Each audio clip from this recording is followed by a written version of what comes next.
Welcome back to another impactful episode of the PSTA Podcast. I am back with our favorite guest. The wasn't because I forgot your name, Patrick. That's okay. But, you know, our fans out there all over the state and world. World, Alaska. Not just Alaska, world now. Yep. Okay. They've missed you. We've got to make sure that we deliver what the people need. It's probably not this podcast, but if we can fill that void, let's go. I received the greatest compliment, and we're going to jump into our subject for the day. I received the greatest compliment. I was talking to a teacher on the phone here in the office. Yeah. And she said, are you on the PSTA podcast? I said, it's just that voice. That's what she said. She said, it's the voice. And so I felt, accomplished in that moment that she picked up on my podcast voice, which I think is also my Anybody can achieve name recognition, but when you get voice recognition, that is definitely pretty big. I mean, I don't because know. Siri on my phone doesn't even recognize my voice. Yeah, Siri is really not that accurate. No. But y'all did not tune in to hear me talk about my voice in our podcast being recognized by people. We're here to talk about the election that is coming up. A very important election that is coming up. Early voting has started. Yeah. Record turnout on day one. I think it was 125,000 people that voted on day one in South Carolina. Shout out to my church, that is a early voting location, the Brook Columbia on Park Lane. So if you need a place to vote early, shout out to the Brook. So Patrick, what do we need to know? Well, let's timestamp this thing. So we're recording it October 25th because the news is flying fast and furious during election season. Yep. And as you mentioned, early voting is underway. This is something that's still relatively new in South Carolina. It was instituted after 2020. And it's a 2-week no excuse period to show up and cast your ballot early in person. You don't have to be out of town on election day. You don't have to have any reason. You just show up and vote.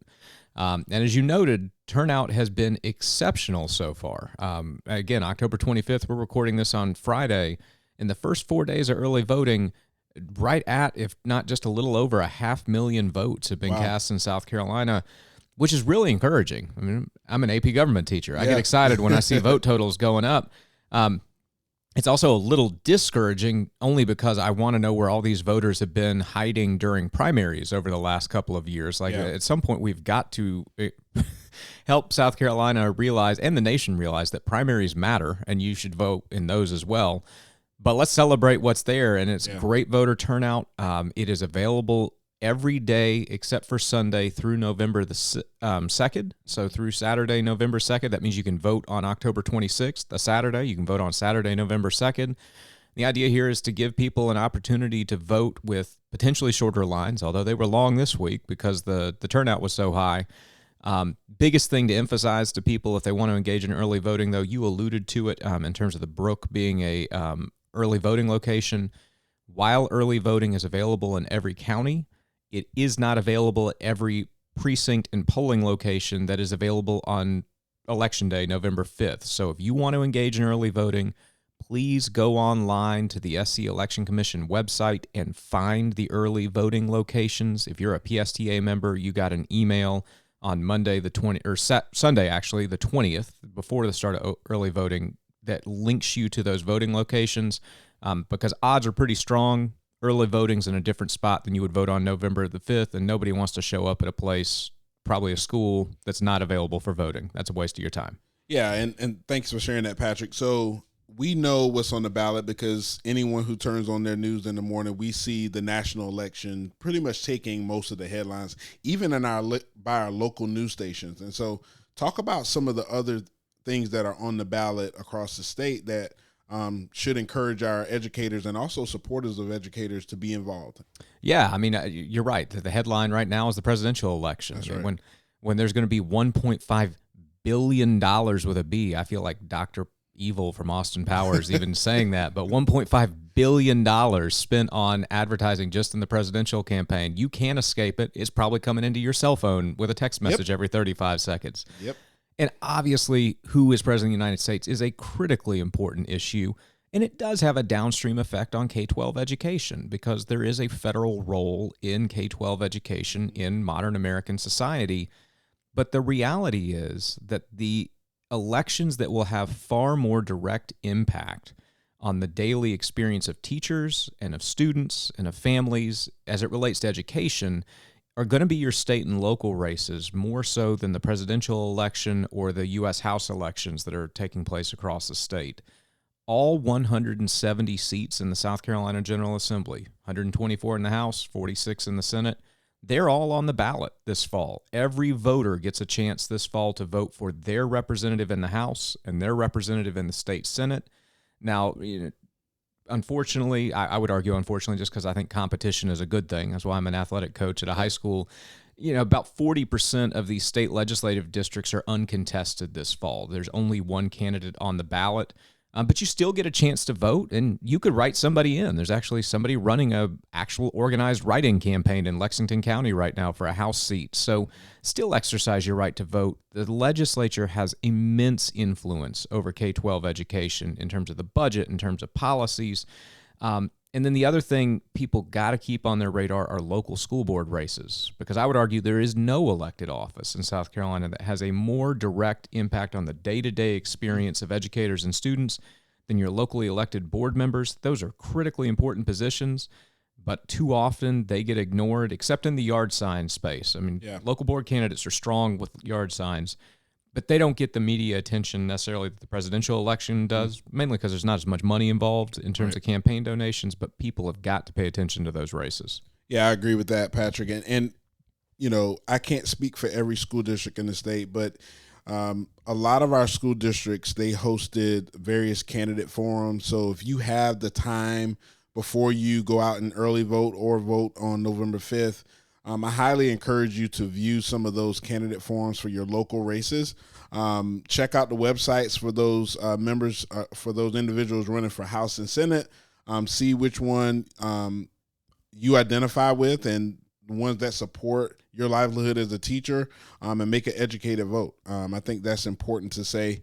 And so in addition to the election, is there anything else you want to share about the election? Because I did want to talk about one more other thing. Yeah, two quick pro tips on the election. You alluded to one of them. It's checking candidate websites. So people often contact PSTA and ask about endorsements. Our long-standing policy of the PSTA Board of Directors, who are current classroom teachers that are elected by PSTA membership, is to not engage in endorsements or campaign donations on the premise that teachers, certified educators, are certified professionals that can make their own judgment on voting, but we seek to provide information to our members so they can make an informed choice. So if you're looking at legislative races, check your email from PSTA. You have a Legislative Alert Network email from October 20th that links to questionnaire responses. PSTA sent a questionnaire to every candidate running for the State House, and if they responded, you've got the information there.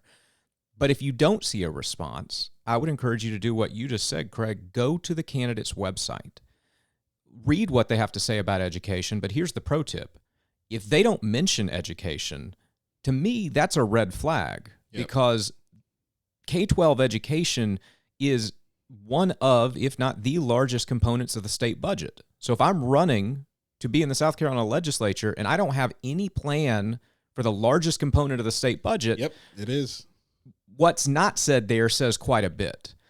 The other pro tip, as it relates to these local elections, South Carolina is a state that allows for straight ticket voting. So when you go vote, the first screen on the on your touch screen is going to ask if you want to vote straight ticket, and you can touch Republican or Democrat or Libertarian, whatever party you want, and it will pre-populate all offices that are partisan. Now, two things about that, because I had a gentleman who was voting in the booth beside me on Wednesday when I did early voting who was asking questions of the poll worker. Number one, you do not have to vote straight ticket. When you get to the end, it is going to tell you in the review screen, if you don't vote straight ticket, it'll say no selection made. That's not saying you have to go back and make a selection. It's just informing you, hey, you didn't vote straight ticket. So don't let that confuse you. The other thing I would encourage you is if you do exercise the option to vote straight ticket, which in 2020, 63% of South Carolinians voted straight ticket, which there's a whole conversation to have there. But since most South Carolinians are going to exercise that option, if history is a guide, please remember that local board races are nonpartisan. And so if you punch the straight ticket option, if you hit Republican, you hit Democratic, you hit Libertarian, you didn't vote in the local board election yet. So please take the time to go to those local nonpartisan races and cast a vote. Also pay attention to any ballot questions that are before you. There's a statewide constitutional referendum. It's not necessarily about K-12. Well, it's not about K-12 education at all. It's about voter qualifications, but Straight Ticket doesn't vote in that. And in many communities, you have bond referendums on there that are related to education and school facilities. Again, if you vote Straight Ticket, you have not voted on the bond referendum question unless you take the time to actually do so. So please don't fall into the trap of thinking that I hit Straight Ticket, therefore I'm done. I can hit submit and print my ballot. You're going to miss some critically important races if you go that route. Take the time to make sure you've cast a vote in every available option. Yeah, that is great advice, Patrick. Voting in a lot of areas from what I've seen is taking anywhere from 10 minutes to 45 minutes. But when you get to that actual booth, take your time, read the selections, take the advice that Patrick just gave. And read that local board piece carefully, because in most districts, you're voting for multiple seats. Mm-hmm. So a lot of times people fall into the trap of thinking, I can only vote for one. Right. A lot of counties, not all, some counties are single-member districts. Some counties, like Richland 1, is a mix of single-member and at-large. Mm-hmm. But like we live in Richland 2, both of us, right. It's an at-large district, meaning you get to vote 3 times in this election because there are 3 seats available. Right. So again, read the fine. It's not the fine print, like it's there, right there. But read and make sure that you are casting the number of votes you're allowed to cast. Yeah, that's important. And just to take a peek into the future, once the election is over, by then our board is working tirelessly to approve our legislative agenda that's coming out shortly. We'll have available for our membership and for supporters of education. Highly encourage you to use the information that's going to come through in that legislative agenda. Once you know who's going to be representing you, once you make those decisions, you can have a resource and a guide to help drive your advocacy. And so you want to talk a little bit about that legislative agenda? Yeah, actually, that email is already ready to go pending final approval of the agenda by the board, who's meeting tomorrow, timestamp. This is October 25th. Our board will vote to finalize our agenda tomorrow, October 26th. We have that agenda queued up, ready to go. On November 6th, the day after Election Day, PSTA members should expect an email that gives you access to the 2025 PSTA policy agenda. We'll also be putting it in the mail to legislators so that they have access to it. So be on the lookout for that. I know everybody wants to go ahead and mark their calendar now for PSTA policy agenda release day. That's a big annual event. It should already be pre-populated on your calendar. That's right. But if the printer didn't get it on there, you can add it. November 6th, PSTA members, you get an email and you get an inside look at what PSTA will be pushing for in the new year with a new General Assembly. Yeah, and you should feel proud, PSTA members, because those of you that completed that survey that Patrick sent, your ideas are going to be shown and represented in that policy agenda. So we're excited about that.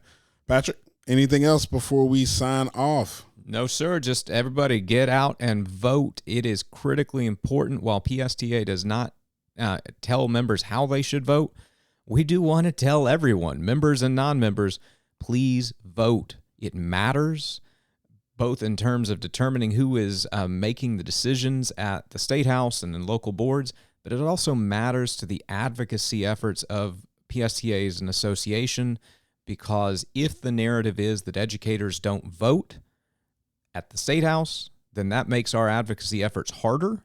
Yeah. But if the perception is that educators do vote in high rates, then that makes the advocacy efforts easier and more impactful, because the good people at the State House recognize that PSTA is not just representing the foremost experts on what works in South Carolina's classrooms, we're also representing a really large block of voters. Yeah. Well, thank you, Patrick. It's been another impactful episode of the PSTA Podcast. I'm Craig King, your host. See you next time. Go vote.